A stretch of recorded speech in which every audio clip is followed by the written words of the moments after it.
Bapak, Ibu, dan saudara-saudari, mari kita bersatu dalam doa. Bapa di dalam sorga, kami mengucap syukur atas anugerah keselamatan yang Tuhan telah nyatakan dan Tuhan telah berikan di dalam kehidupan kami melalui anak-Mu Yesus Kristus. Dan kami juga bersyukur pada saat ini Tuhan juga masih memberikan kami banyak kesempatan untuk kami dapat melakukan banyak kegiatan, banyak aktivitas untuk dapat mempermuliakan nama-Mu. Terima kasih Tuhan, pada saat ini ada kebenaran firman-Mu yang akan kami perdengarkan bersama.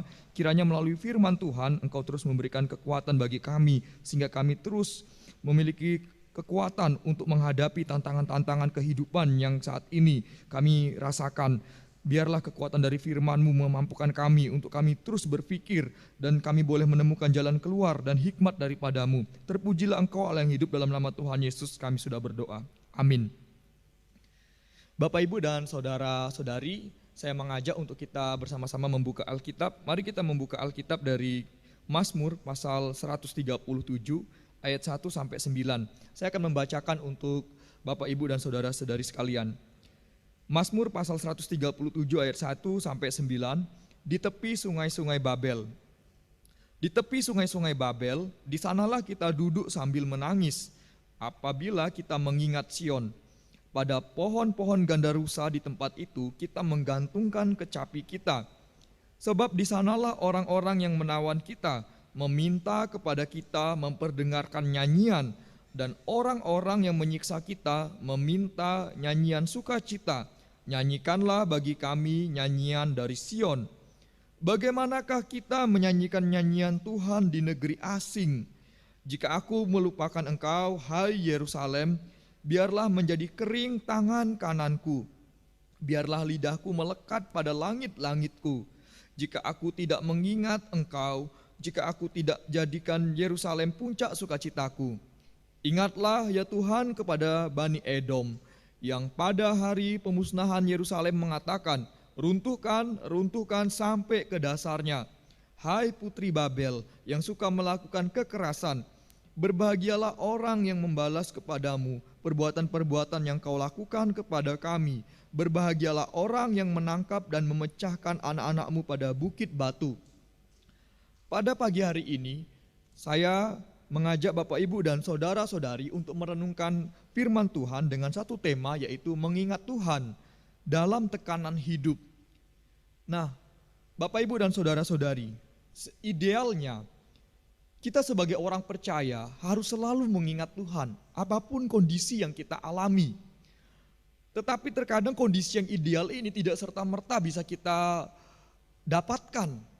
Kadang-kadang ada momen-momen tertentu di dalam kehidupan kita yang membuat kita dapat mengingat Tuhan.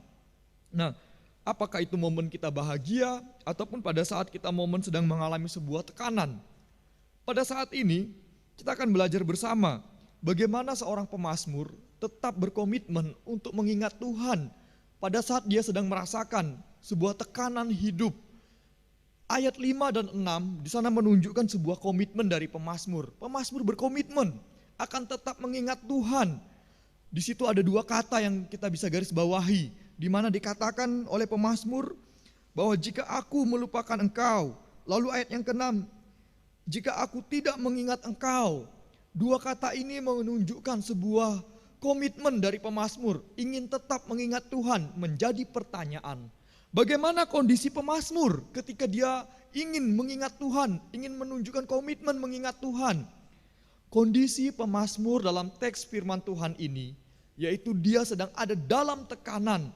Menjadi pertanyaan, tekanan apa yang dialami oleh pemazmur? Kita akan melihat dalam teks firman Tuhan.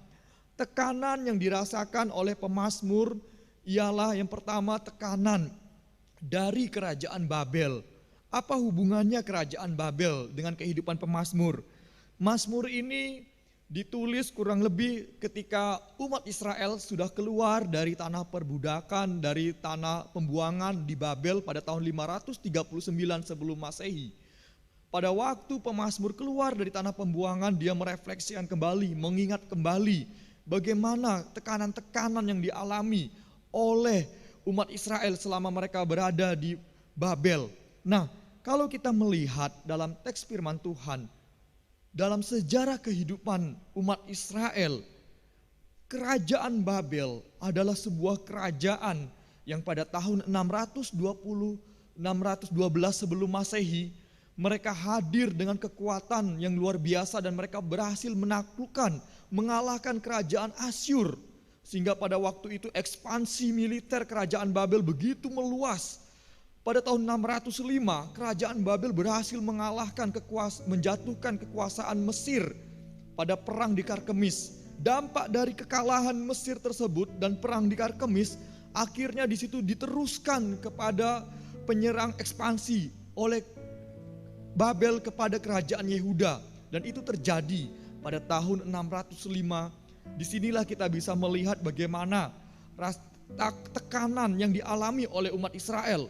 Pada tahun 605, pada waktu itu orang-orang yang berhikmat, orang-orang muda, banyak yang ditawan di kerajaan Babel, dan inilah kisah dari rombongan Daniel dan kawan-kawan.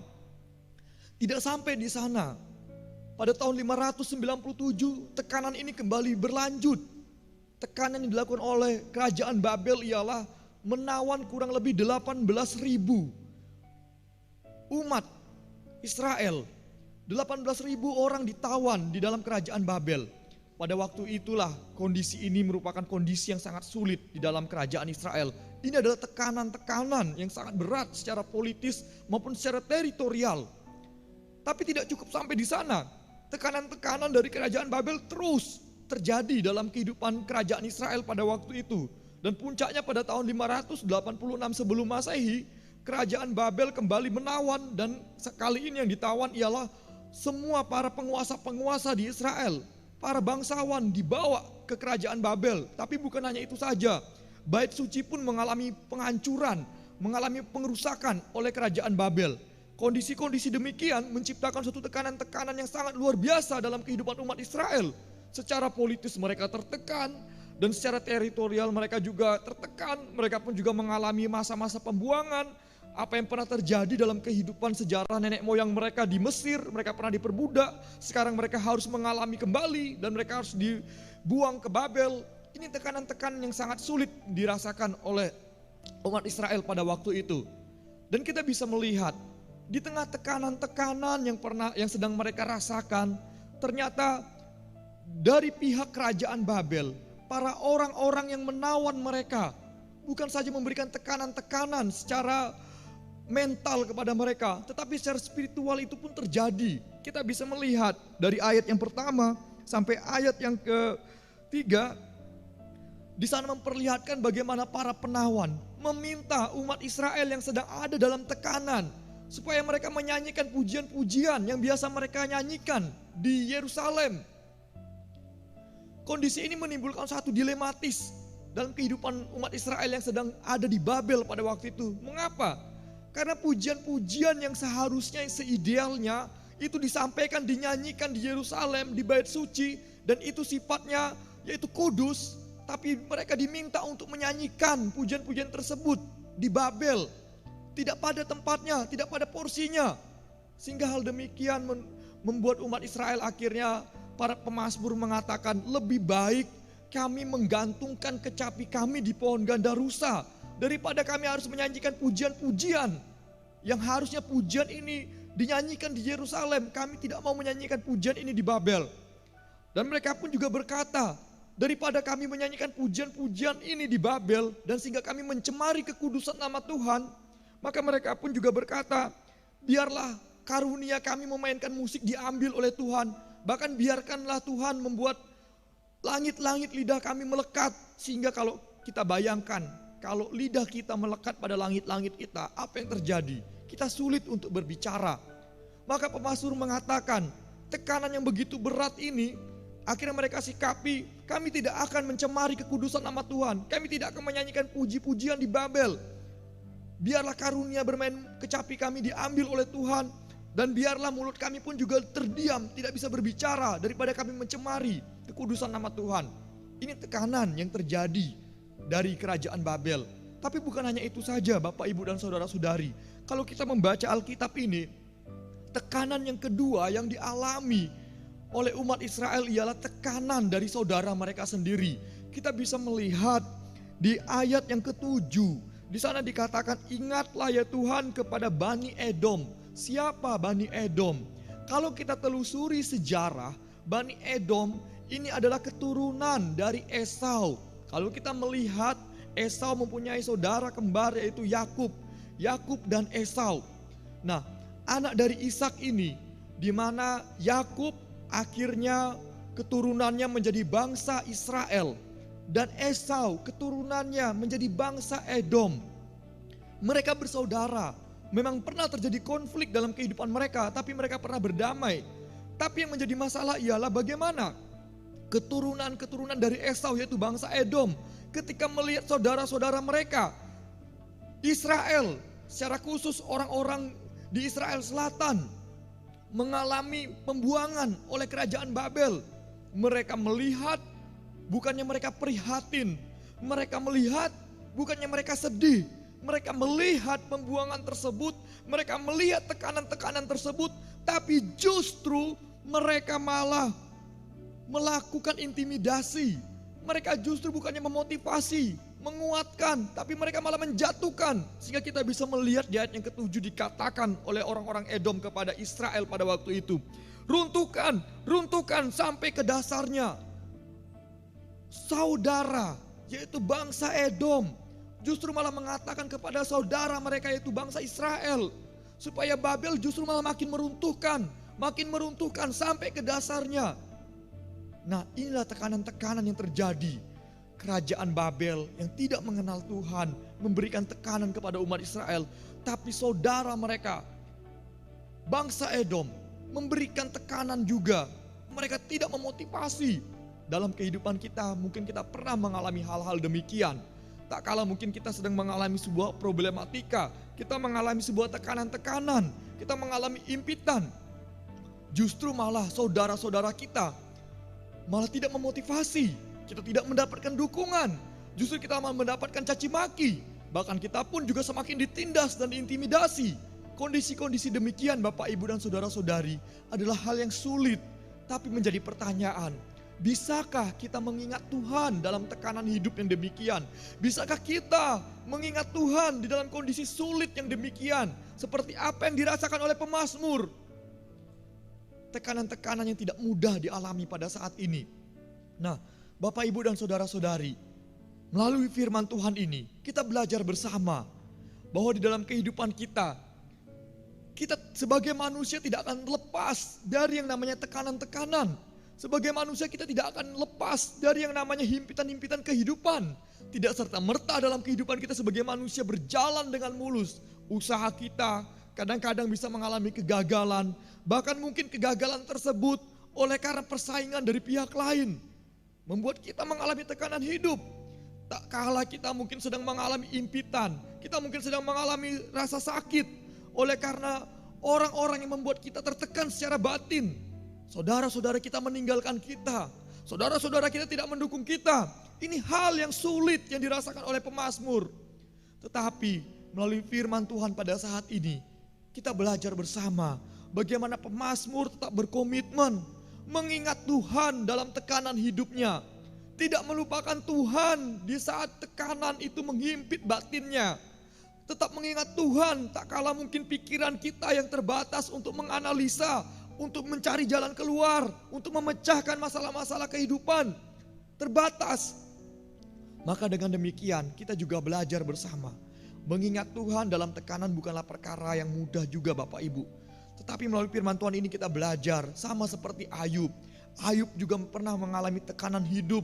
Tekanan hidupnya begitu kompleks. Tekanan hidupnya meliputi segala aspek kehidupannya. Tetapi di tengah tekanan hidup, baik secara sosial, kesehatan, maupun secara harta, secara keluarga, tekanan itu hadir dalam kehidupannya. Tetapi Ayub tetap mengingat Tuhan dalam tekanan tersebut. Dia tetap percaya kepada Tuhan. Dia tidak mengutuki Tuhan. Dia tidak mempersalahkan Tuhan. Nah, inilah yang perlu kita renungkan. Tuhan Yesus pun juga menerapkan teladan demikian. Tak kalah Tuhan Yesus juga mengalami secara manusia, mengalami tekanan hidup yang membuat dia harus merasakan sebuah tekanan yang begitu sulit, yaitu ketika akan menghadapi salib. dia tetap menjalani, dia tetap menghadapi tekanan tersebut. Di dalam kehidupan kita pada saat ini Bapak Ibu, pengalaman pribadi lepas pribadi kita berbeda-beda. Saya dan Bapak Ibu memiliki pengalaman yang berbeda, bahkan mungkin memiliki tekanan hidup yang berbeda pada saat ini. Apakah yang menjadi tekanan hidup Bapak Ibu pada saat ini? Sama seperti umat Israel, menghadapi tekanan dari banyak sisi. Mereka sampai-sampai karena tekanan tersebut tidak mempunyai hak untuk tinggal di daerah mereka. Pernahkah kita juga mengalami tekanan hidup yang demikian? Tekanan tersebut membuat kita apa yang harusnya menjadi hak kita, dan akhirnya itu tidak kita bisa miliki, tidak bisa kita nikmati. Kondisi demikian adalah kondisi yang sulit Bapak Ibu. Oleh karena itu, firman Tuhan kembali mengingatkan kita, sekalipun ada tekanan, mari tetap terus mengingat Tuhan. Kondisi bangsa kita, bahkan dunia pada saat ini sedang juga mengalami sebuah tekanan. Tekanan tersebut hadir oleh karena wabah pandemi COVID-19. Karena wabah pandemi COVID-19 memberikan tekanan-tekanan dalam berbagai aspek kehidupan manusia, baik secara ekonomi, baik dalam dunia pendidikan, bahkan dalam keadaan-keadaan yang lainnya sosial, mengalami tekanan-tekanan yang sulit. Tapi pertanyaannya, masihkah kita mengingat Tuhan dalam tekanan-tekanan yang demikian? Di dalam iman percaya kita sebagai pengikut Kristus, tak kalah mungkin dalam kehidupan kita ada sahabat-sahabat kita, ada saudara-saudara kita yang mungkin memberikan tekanan batin kepada kita. Bisakah kita mengampuninya pada saat ini? Tak kalah di dalam kehidupan persekutuan kita ada istilah namanya saudara seiman. Mengapa dibilang saudara seiman? Saudara seiman itu berbicara kita menjadi saudara bukan karena ada hubungan darah. Kita menjadi saudara karena kita satu iman. Sama-sama percaya kepada Yesus Kristus yang adalah juru selamat. Tapi pertanyaannya, di tengah hubungan yang namanya saudara seiman, adakah tekanan-tekanan yang terjadi? Oleh karena itu mari tetap mengingat Tuhan. Tak kalah terjadi tekanan-tekanan dalam kehidupan kita. Seberapa kuatkah kita sebagai manusia menghadapi tekanan-tekanan hidup? Oleh karena itu melalui firman Tuhan ini kita diingatkan. Firman Tuhan ini memperlihatkan bagaimana pemazmur menghadapi tekanan yang begitu berat, tetapi akhirnya mampu melewati tekanan tersebut. Kalau kita melihat ekspresi ayat ke-8 dan ke-9 menunjukkan secara manusia, bagaimana pemazmur secara emosional pun juga menghadapi situasi emosional yang tidak stabil juga. Dan akhirnya dia mengharapkan Babel akhirnya mendapat penghukuman. Itu diharapkan pemazmur dalam kehidupan kita sebagai manusia. Tak kalah ketika kita menghadapi tekanan-tekanan, pasti kita menginginkan, pasti kita mencari siapa yang bisa kita persalahkan atas tekanan-tekanan kehidupan kita. Tak kalah mungkin kita tidak serta-merta mempersalahkan Tuhan, tapi kita pasti mencoba mencari celah. Siapa yang bisa menjadi pelampiasan emosional kita? Siapa yang bisa menjadi pelampiasan amarah kita atas tekanan-tekanan kehidupan yang kita alami? Oleh karena itu jangan heran dalam kehidupan kekristenan pada saat ini, dalam kehidupan kita secara spiritualitas, dalam keluarga kita, tak kalah kita menghadapi masalah-masalah, tekanan-tekanan hidup, entahkah dari pekerjaan, entahkah dari sosialisasi dalam persahabatan kita, entahkah dari keluarga kita. Seringkali kita membutuhkan tempat untuk meluapkan emosi atas tekanan-tekanan hidup kita. Sehingga jangan heran mengapa banyak keluarga-keluarga bisa konflik. Karena kadang-kadang kita gagal memanage tekanan-tekanan kehidupan kita. Kita gagal memanajemen emosi kita terhadap tekanan-tekanan hidup. Sehingga konflik terjadi. Tetapi melalui firman Tuhan pada saat ini, apapun tekanan kehidupan kita, Bapak, Ibu, dan saudara-saudari, mari di dalam tekanan ingatlah Tuhan. Saya berkhotbah mengenai mengingat Tuhan dalam tekanan hidup bukan berarti bahwa di dalam kelegaan, di dalam kenyamanan orang bisa serta-merta mengingat Tuhan. Tidak Bapak Ibu.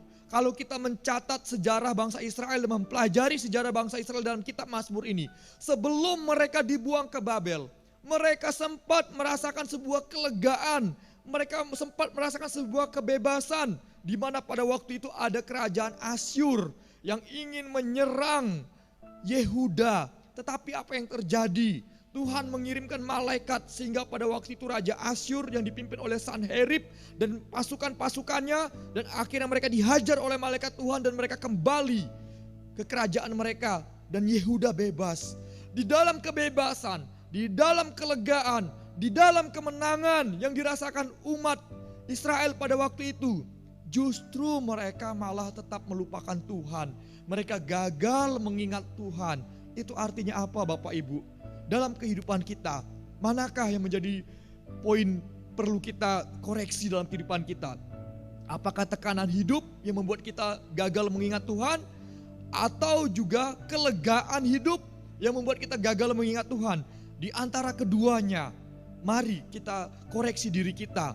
Seringkali kenyamanan membuat kita melupakan Tuhan. Keberhasilan membuat kita melupakan Tuhan. Ketika kita susah, kita mungkin bisa mengingat Tuhan. Tapi juga ada ketika susah, gagal mengingat Tuhan. Tapi ketika sudah berhasil, bisa bersyukur kepada Tuhan. Kadang-kadang ada kondisi-kondisi demikian terjadi dalam kehidupan kita sebagai manusia. Tetapi apapun kondisi kita pada saat ini, tetap mengingat Tuhan. Secara khusus dalam khotbah hari ini, tetaplah mengingat Tuhan di dalam tekanan hidup yang kita rasakan pada saat ini. Sebentar lagi pada tanggal 5 Juli, Gereja GKSIA Kota Bengkulu akan membuka ibadah. Kita akan hadir bersama-sama dengan ibadah. Tapi Bapak, Ibu, dan Saudara-saudari perlu diperhatikan. Di dalam ibadah yang akan dilaksanakan ada banyak aturan-aturan, pedoman-pedoman, panduan-panduan yang perlu kita juga taati. Mari, jangan jadikan panduan, pedoman yang akan ditetapkan, dibuat oleh pemerintah maupun juga PGI maupun juga majelis yang merumuskan panduan dan pedoman tersebut, kita anggap sebagai sebuah tekanan sehingga membuat kita memiliki sebuah rasa malas untuk beribadah. Tidak, tapi itu dibuat bukan untuk menekan, tapi dibuat untuk kebersamaan kita, untuk kenyamanan. Oleh karena itu, mari panduan yang ada coba kita ikuti. Panduan tersebut bertujuan bukan untuk menekan, tapi bertujuan untuk menciptakan sebuah suasana disiplin di dalam kehidupan kita. Disiplin menjaga kesehatan, disiplin menjaga keamanan sesama kita. Nah, oleh karena itu, hal apa di dalam kehidupan pada saat ini yang Bapak, Ibu, dan Saudara-saudari nilai sebagai sebuah tekanan? Sekalipun itu sebagai sebuah tekanan, tekanan itu bisa membuat pikiran kita terganggu. Tekanan itu bisa membuat hati kita terganggu. Tetapi ingat, tetap mengingat Tuhan di dalam tekanan. Para murid-murid Yesus Kristus, kecuali Yudas Iskariot, mereka tetap mengingat Tuhan di dalam tekanan hidup mereka. Rasul Paulus, meskipun harus dihukum pancung oleh Kaisar Nero, karena perintah Kaisar Nero, dia tetap mengingat Tuhan sampai akhir hidupnya. Matius harus mati di Ethiopia dengan dipenggal kepalanya juga, tetap mengingat Tuhan di akhir hidupnya. Lalu Thomas mati menghadapi tekanan ditombak, tapi dia tetap mengingat Tuhan di akhir hidupnya. Pertanyaannya, bagaimana dengan kita pada saat ini? Sebesar apakah tekanan yang terjadi dalam kehidupan kita dalam beriman kepada Yesus pada saat ini? Oleh karena itu, mari tetap mengingat Tuhan di dalam tekanan hidup. Mari kita berdoa. Tuhan, terima kasih, Engkau mengingatkan kami, tak kalah dalam kehidupan kami, kelegaan tidak serta-merta menjadi bagian kami. Tapi justru kadang-kadang ada tekanan yang hadir dalam kehidupan kami. Baik itu dalam bentuk sakit penyakit, baik itu dalam tekanan kami kehilangan hak yang harusnya bisa kami gunakan, kami tidak mampu menggunakan. Terkadang kami juga mengalami tekanan mental, saudara-saudara kami mendiskriminasi kami, semakin menekan hidup kami di dalam keterpurukan. Namun Tuhan Yesus, melalui firman Tuhan pada saat ini kami bersyukur Engkau mengingatkan kami untuk tetap mengingat Engkau Tuhan di dalam tekanan-tekanan hidup, untuk menjaga integritas spiritualitas kami. Di tengah sakitnya hati kami menghadapi dunia yang mengancam hidup kami, sakitnya hati kami di tengah menghadapi orang-orang yang mungkin mengucilkan kami, di tengah hati kami yang berat untuk menerima kenyataan orang-orang menolak kami. Terima kasih Tuhan untuk firman-Mu pada saat ini. Biarlah firman ini menguatkan kami. Dalam nama Tuhan Yesus kami sudah berdoa. Amin.